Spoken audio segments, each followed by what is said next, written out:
Massacre no centro da Rússia. Ataque terrorista. O posto de segurança arde. Há feridos e evacuação. O pessoal envolvido comoveu toda a Rússia. A natureza pune a Rússia.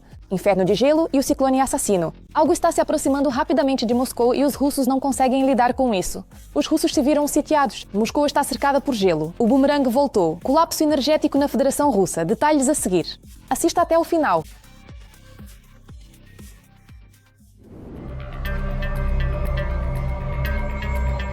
Urgente. Ataque terrorista infernal na Rússia. O centro oferece treinamento profissional para o Ministério do Interior em Syktyvkar. Um canal russo no Telegram informa que pelo menos 9 pessoas ficaram feridas na explosão. Várias equipes de ambulância e bombeiros estão trabalhando no local. Atualmente, há um incêndio intenso no prédio.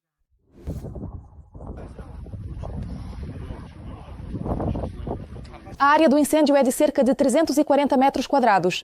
Cerca de 200 pessoas foram evacuadas. Propagandistas afirmam que a explosão teria ocorrido durante trabalhos de construção. A causa da explosão, segundo eles, foi uma violação das normas de segurança. No entanto, outros detalhes estão surgindo ao mesmo tempo. Em particular, o voluntário ucraniano Sergei Sterenenko escreveu uma versão muito interessante dos acontecimentos. Uma granada explodiu no Centro de Formação Profissional da MVDRF em Syktyvkar.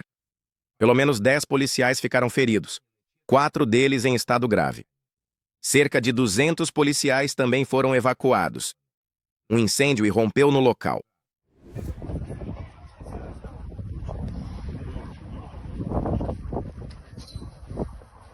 Enquanto isso, os russos ouvem explosões e estampidos estranhos. A natureza se enfurece e também atinge a Rússia. Moscou está sendo atingida por um frio intenso. Após recordes de frio rigoroso, um novo ciclone devastador atingirá a capital. Moscou ainda não se recuperou da nevasca que não era vista há 56 anos. E os meteorologistas já estão soando o alarme. Uma onda anormal de frio atingirá a região, paralisando a cidade. Aqui está uma estrada que não foi limpa. Além disso, ainda jogaram neve aqui. É impossível chegar ao trabalho. Simplesmente impossível. Tão alto.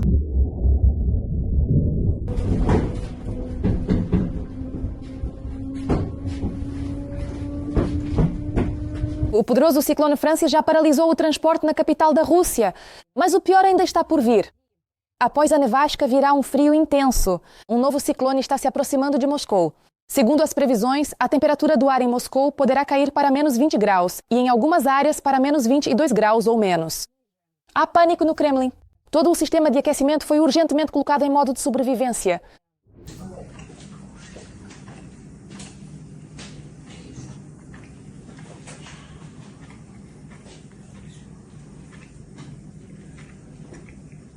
Um está preso e, consequentemente, os outros não conseguem virar. This is the character Gelo. O inferno gelado já está se espalhando pelas regiões vizinhas. As estradas estão se tornando armadilhas para os russos. Nas regiões de Tver e Yaroslavl, a temperatura pode chegar a menos 25 a 27 graus. A alta umidade após a nevasca, combinada com uma queda brusca de temperatura, cria o risco de formação de gelo nos cabos elétricos. Quedas de energia em massa e um apagão total são inevitáveis. Portanto, os próximos dias serão um verdadeiro teste para a infraestrutura de serviços públicos da Rússia.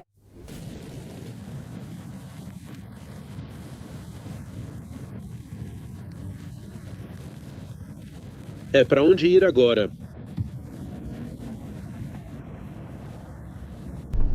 A estrada simplesmente ficou coberta de neve. Em Petropavlovsk-Kamchatsky foi decretado estado de emergência devido ao colapso causado pela neve. 2 moradores locais morreram depois de serem soterrados pela neve que caiu dos telhados. Nesse contexto, os ônibus de passageiros pararam de circular em Petropavlovsk-Kamchatsky. As pessoas são transportadas em vans e ônibus da Rosgvardia. Algumas casas de moradores estão tão cobertas de neve que eles não conseguem sair sem a ajuda de equipes de resgate. Equipes de resgate especializadas estão prestando assistência a diversos moradores, localizados na região da Ussuriski Lane. Grandes quantidades de neve cobriram a casa. Mas está tudo bem, porque as autoridades cuidaram dos russos e já encontraram uma solução para todos os problemas. Assim, um deputado da Duma estatal aconselhou os residentes russos a não reclamarem das empresas de gestão que não estão removendo a neve. Em vez disso, ela sugeriu resolver o problema sozinha. Antes de reclamar, você deve conversar com a empresa administradora e entender as causas dos problemas. Ou eles não têm dinheiro suficiente, ou não conseguem encontrar funcionários. Em alguns casos, durante períodos de fortes nevascas, os proprietários podem resolver o problema por conta própria ou unir recursos e contratar pessoal adicional. Este jogo pode ser jogado por duas pessoas. A Rússia enfrenta um colapso energético. Moscou ficou tão obcecada em destruir o setor energético ucraniano que esqueceu o principal. A Ucrânia já é capaz de mergulhar a própria Rússia no frio e na escuridão. O especialista em relações energéticas internacionais e segurança, Mikhail Gonchar, falou sobre isso ao editor-chefe. Ele observou que o território de Araviev está localizado mais ao norte e essa área está dentro do alcance dos meios de ataque das forças de defesa da Ucrânia. Belgorod, Voronezh e Kursk já sentiram isso na pele, mas há outras grandes cidades russas mais ao norte, onde as condições climáticas são ainda mais extremas e a Ucrânia pode alcançá-las. A Rússia está em agonia. Colapso total em 2026. O país mergulha na escuridão enquanto fábricas militares explodem. Apagões apagam regiões inteiras. O sistema energético russo está à beira do colapso. Detalhes chocantes. Próximo. E o colapso da Rússia. O país que iniciou a guerra está hoje afundando em suas próprias ruínas. Ela está vindo, voando rapidamente, diretamente para cá agora mesmo. Sem luz, sem calor, sem água. Na cidade, apenas os semáforos estão funcionando.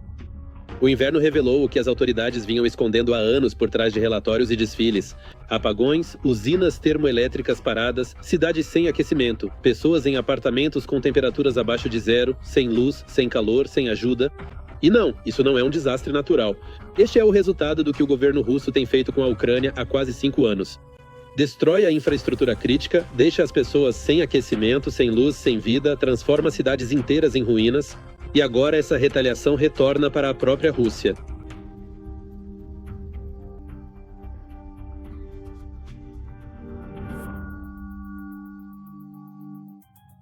O apocalipse de Belorechensк.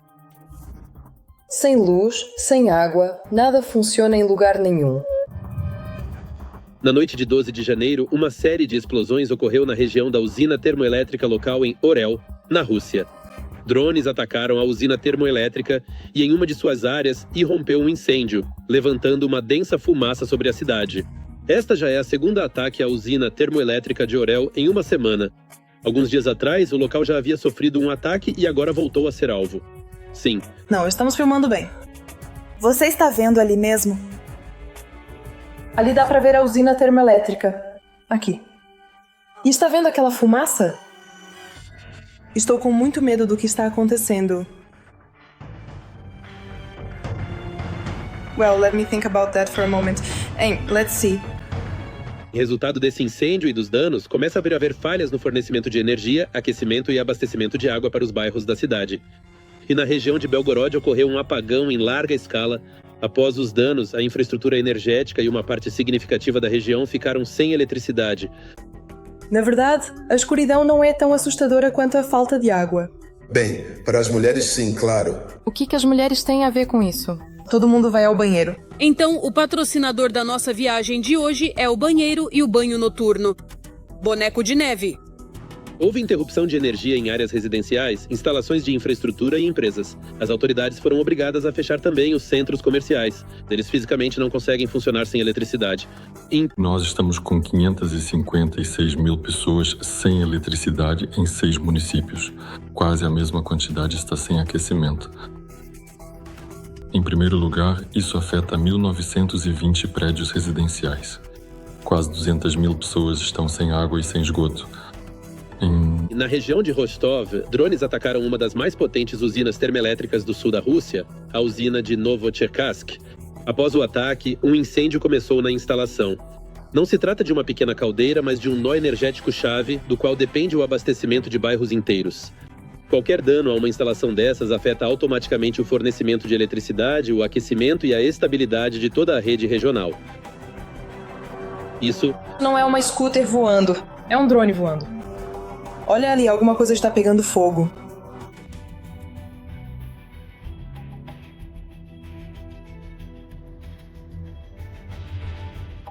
O território de Zabaikal também está sob ataque. Milhares de pessoas estão sem aquecimento. A temperatura é de 20 graus negativos. As pessoas dormem vestidas, se aquecem com garrafas de água quente. Semanas e semanas de sofrimento. Tudo isso acontece em um país que destrói diariamente a infraestrutura de um estado vizinho, deixando milhões de pessoas sem eletricidade, sem água e sem aquecimento. No entanto, é importante notar que a Federação Russa não enfrenta nenhuma anomalia. Isso é apenas um resultado. O resultado é a falta de investimento, o desvio de verbas e o retorno da guerra à própria Rússia.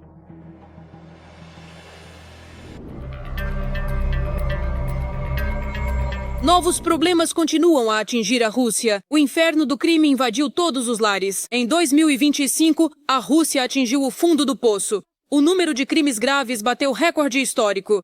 Dados do interior viralizaram. O país vive violência inédita. Veja os detalhes. A pessoas assim, que pensam no país e vivem o seu destino, pode-se no futuro confiar e entregar a Rússia. A Rússia bateu o recorde de crimes graves em 15 anos. É justamente dessas pessoas que devemos, no futuro, formar a elite do país. Em 2025, foram registrados quase 628 mil desses casos. Só houve mais casos em 2010, quando o país estava saindo dos turbulentos anos 90. Se pegarmos eles no banheiro, acabamos com eles ali mesmo. Pronto, assunto encerrado. Atualmente, a Rússia tem o maior índice de homicídios da Europa. E isso apesar de o número total de crimes ter formalmente caído ao mínimo. Como isso é possível? Simplesmente passaram a roubar menos, mas a matar mais. Um grupo de militares invadiu a casa de um casal. Eles mataram um homem e estupraram sua esposa, que era professora da escola local. A promotoria militar rapidamente prendeu o soldado Alexei Kostrikin. Os demais ainda estão sendo procurados. O aumento já dura 3 anos. Em 23, mais 9,7%. Em 24, 4,8%. Em 25, 1,7%. Na Rússia, crimes e assaltos tornam-se sistêmicos, não mais extraordinários. 10 dias após a descoberta dos restos mortais, o assassino foi preso. No tribunal, ele confessou sua culpa e acabaria recebendo prisão perpétua. Mas, no entanto, ele simplesmente não apareceu na próxima audiência para a prorrogação da prisão preventiva. Como não é difícil imaginar, ele assinou um contrato com o Ministério da Defesa diretamente do centro de detenção e agora continuará matando impunemente na Ucrânia. Os crimes graves, e especialmente graves em primeiro lugar, são assassinatos, assaltos, extorsões, estupros e drogas. Mesmo em tempos de guerra, esse é um período colossal, após o qual a pessoa muda irreversivelmente. Como me disse uma pessoa que respeito muito na guerra, uma pessoa não muda, ela se manifesta. O álcool como um potencializador universal. Em 70% a 80% dos casos, os homicídios são cometidos sob efeito de álcool ou drogas. Isso tudo é extremamente, arriscado. O crescimento começou precisamente depois que o Estado decidiu que a melhor maneira de resolver os problemas de pessoal do Exército era libertar dezenas de milhares de assassinos, estupradores e criminosos reincidentes com experiência de combate questionável e problemas com Prikhodic. Esse é o tipo de pessoa que enfrenta injustiças, mas seus cérebros funcionam de maneira diferente. Ou seja, essa é a psicologia de uma pessoa que matou. Ela é um pouco diferente. No caso do militar de Kaluga, que desferiu mais de 40 facadas em uma mulher, o tribunal considerou como circunstância atenuante sua participação na guerra na Ucrânia ao proferir a sentença. A perícia concluiu que ele possui um transtorno de personalidade emocionalmente instável, o que é explicado pelas consequências de sua participação em combates. Na Crimeia, um militar foi detido sob acusação de assassinato de uma estudante de 17 anos. Nesta primavera, ele enviava vídeos da linha de frente. Em Chita, o tribunal enviou para o centro de detenção um membro do Wagner, detido após o assassinato de um homem perto de um café. Antes de ingressar no grupo Wagner, ele já havia cumprido pena por outros assassinatos. Na vila de Koptevka, na região de Ulyanovsk, Alexander Lomakin, de 45 anos, ex-integrante da unidade Storm Z, que retornou da guerra e já tinha antecedentes criminais, espancou brutalmente um morador local de 38 anos com deficiência de 3º grau. O homem ferido morreu no local. Até janeiro de 2024, os presos recebiam contratos, anistias e agradecimentos por terem ido defender a pátria. Só não levaram em conta que os criminosos voltariam para casa. Só pelo grupo Wagner, mais de 31 mil presos foram libertados. Ele é um verdadeiro serial killer que escolhe vítimas parecidas e as elimina de uma maneira específica. Mas o mais impressionante é que, no momento do crime, essa pessoa deveria estar na prisão. Ele cumpria uma pena de 14 anos, mas foi libertado muito antes do tempo. Foi Vladimir Putin quem o tirou da prisão. Cerca de 20 prisões em mais de 10 regiões da Rússia. Os presos dessas prisões, quase em sua totalidade, foram para a guerra na Ucrânia para conseguir o que mais desejavam: o perdão. A guerra é difícil. Não se parece em nada com a Chechênia ou qualquer outra coisa parecida. O meu consumo de munição é 2,5 vezes maior do que em Stalingrado. Para lutar, recrutavam principalmente assassinos e estupradores. Prometeram liberdade em troca se sobrevivessem por 6 meses. Eu posso realmente confirmar que todo o procedimento de anistia em relação aos presos é realizado em estrita conformidade com a legislação russa. Foi o próprio Putin quem os perdoou. Fui libertado por decreto do presidente da Federação Russa por meio de anistia. Após receberem o perdão, depois de 6 meses participando da guerra, eles voltaram para casa. E eles já conseguiram cometer novos crimes e novos assassinatos. Cumprimos o nosso contrato. Eles trabalharam com honra, com dignidade. Alguns dos primeiros. Os primeiros? Os primeiros? Sim, os primeiros. Nós trabalhávamos porque poucas pessoas trabalham. Durante quase 4 anos de guerra em grande escala, os soldados da SVO que regressavam da frente de batalha mataram e mutilaram mais de 1.000 pessoas. Pelo menos 550 mortos. Mais da metade pelas mãos de ex-presidiários. São esses mesmos veteranos, defensores, heróis e a nova elite da qual Putin tanto se orgulha.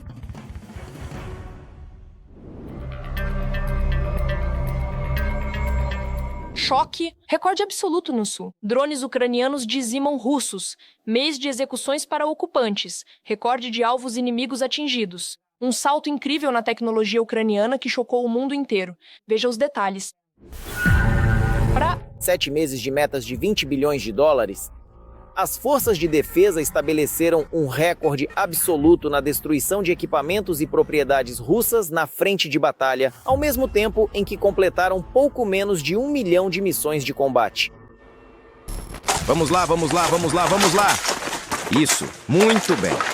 Ótimo.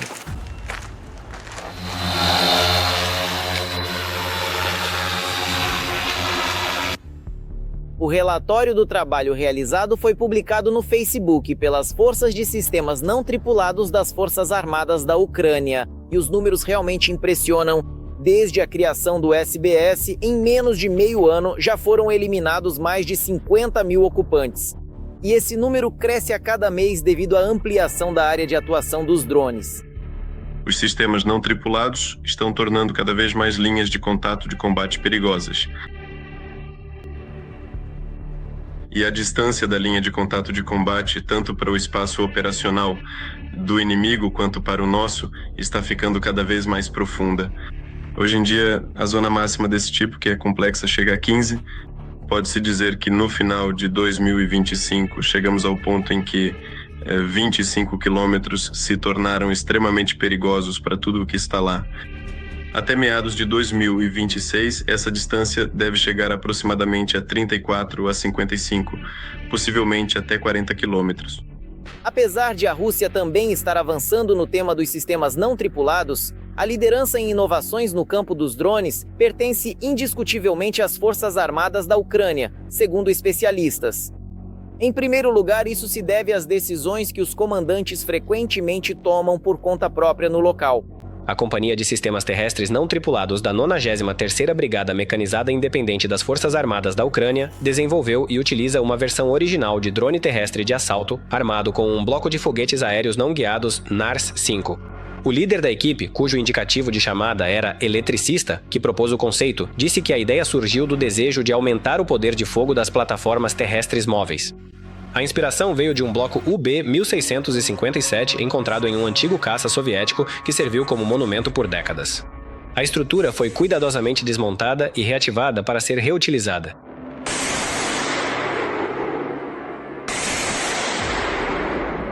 Daí os resultados.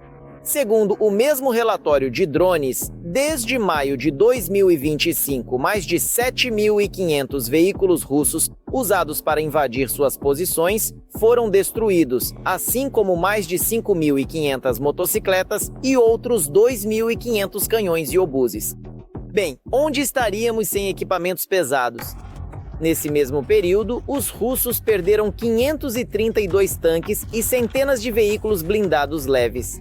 O drone chegou com sucesso ao local da emboscada e esperou pelo transporte blindado russo Motoliga com a infantaria. O drone terrestre abriu fogo contra a parte frontal do veículo blindado e danificou o sistema de controle, após o que o Motoliga começou a se mover descontroladamente. Em seguida, o droid TV-12.7 se virou e disparou contra o compartimento de desembarque do transporte blindado com a infantaria russa. Após a batalha, a área foi inspecionada por drones de reconhecimento que encontraram o Motoliga e os corpos dos ocupantes eliminados na faixa de floresta. Ao mesmo tempo, as Forças Armadas da Ucrânia usam drones não apenas para ataques. Nos últimos meses, eles se tornaram um dos elementos mais importantes da logística ucraniana na zona de combate, além de já terem salvado centenas de vidas dos nossos militares. Sistemas de complexos terrestres robóticos avançados estão realizando a evacuação e o transporte de soldados e militares ucranianos que foram feridos em combate. Também devemos mencionar que o fornecimento logístico é feito por meio do transporte aéreo de cargas, tanto com pequenos drones de reconhecimento quanto com bombardeiros pesados, sendo o principal deles, por exemplo, o Vampir, que está em serviço nas Forças Armadas, ou diversos outros modelos de drones, capazes de levantar cargas extremamente pesadas e significativas. Ao mesmo tempo, nosso comando compreende claramente a necessidade de desenvolver sistemas não tripulados na linha de frente. Assim, surgem cada vez mais novas soluções para as posições avançadas das forças de defesa. A Ucrânia planeja criar postos avançados robotizados equipados com módulos de combate para combater os ocupantes russos. Isso foi informado pelo Estado-Maior-General das Forças Armadas da Ucrânia. Enquanto os programas estatais trabalham na tecnologização global da linha de frente, nossos militares também aprimoram seus próprios vantes. A última tendência do final de 2025 foram as novas baterias para drones, que já permitem operar de forma mais eficiente com o equipamento existente. E agora, novos tipos de baterias fazem com que a bateria seja instalada com mais facilidade e tenha uma capacidade de carga maior. Como resultado, o drone que ela alimenta pode voar mais longe. Até onde um drone pode voar? Ao transportarmos de forma eficaz as cargas úteis, no nosso caso, diversos tipos de munições e armamentos, poderemos neutralizar e desarticular o inimigo com maior precisão nos locais estratégicos onde ele se concentra, antes mesmo de iniciar o seu avanço para a linha de contato. Estão trabalhando em atualizações dos drones e dos Zaporizhzhia. A última invenção foram os Shaheds atualizados, nos quais agora estão instalando sistemas de mísseis antiaéreos. Recentemente, justamente um desses foi abatido pela nossa defesa aérea. Esses mísseis são destinados a combater a aviação ucraniana, que abate drones inimigos. Na verdade, segundo os analistas, a novidade causou alarde, mas não representa um perigo especial.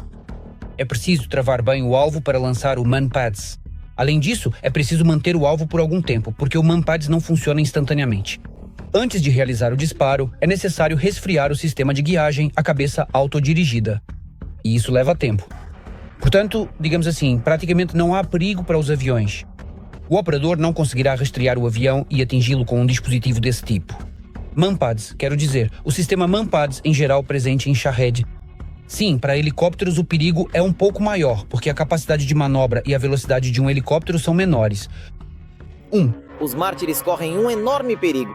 Além da aviação e das baterias antiaéreas, que já há vários anos têm conseguido abater com sucesso os drones russos, agora também se juntaram a eles os drones interceptadores, que assumem uma enorme parte do trabalho. Os drones interceptadores ocuparam um nicho bastante importante. Eles não são uma solução mágica, não vão repelir todos os ataques ao país, mas destroem sua parte dos Shaheds. A propósito, em dezembro, a defesa estabeleceu um novo recorde ao destruir mais de 106 mil alvos inimigos, superando seus próprios números de novembro em mais de 30% e estabelecendo um máximo histórico na destruição de sistemas de defesa aérea russos e complexos de radar. Em números, isso deu uma média de 4 unidades por dia.